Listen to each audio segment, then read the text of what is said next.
Tolong ibu saya, begitu kata Yuyun memperagakan anaknya usai dia tertimpa reruntuhan dan tersiram minyak panas, saat gempa Cianjur menggoyang rumahnya.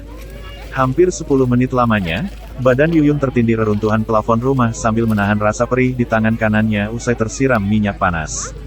Sebelum insiden itu terjadi, Yuyun mengatakan hendak menyiapkan makan siang untuk keluarganya. Sekira pukul 13.10 waktu Indonesia Barat, ia masuk ke dapur bermaksud untuk menggoreng tahu dan memasak nasi. Tanpa tahu gempa besar akan melanda wilayahnya, ia santai menyalakan kompor dan memasukkan tahu ke dalam minyak yang sudah mendidih. Sekira 10 menit ia masak, tiba-tiba rumahnya bergoyang dahsyat.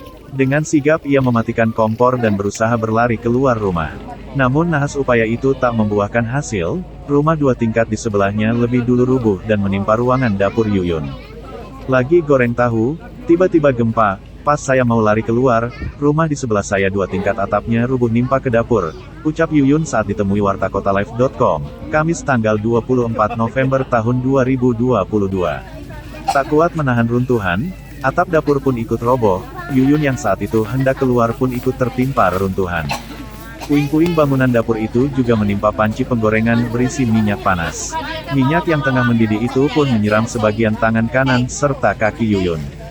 Ia pun ingin teriak meminta tolong, namun apa daya, tubuhnya tak kuat menahan rasa sakit dan perih hingga ia terkulai lemas. Anaknya yang saat itu tengah berada ingin menyelamatkan diri harus mengurungkan niatnya karena melihat Yuyun tak bisa bergerak tertindih puing bangunan. Tolong, anak saya minta tolong waktu itu. Padahal keadaannya masih gempa, kata Yuyun. Mendengar teriakan minta tolong, 2 orang tetangganya pun datang untuk melihat apa yang sedang terjadi. Melihat Yuyun yang terkulai lemas, serta anaknya yang berusaha menyingkirkan puing bangunan, membuat 2 orang tetangganya lari dan ikut membantu.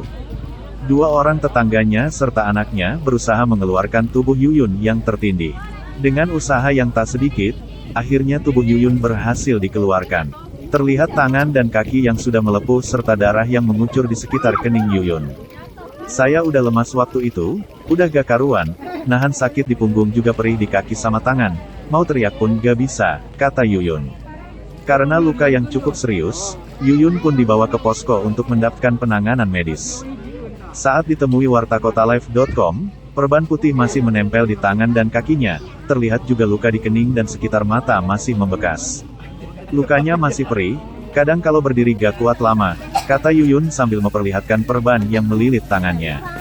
Kini, rumahnya sudah rata dengan tanah, Yuyun berharap rumah yang ia urus sejak lama itu bisa dibangun kembali. Saya berharap rumah satu-satunya bisa utuh kembali, saya cuma berharap itu, katanya.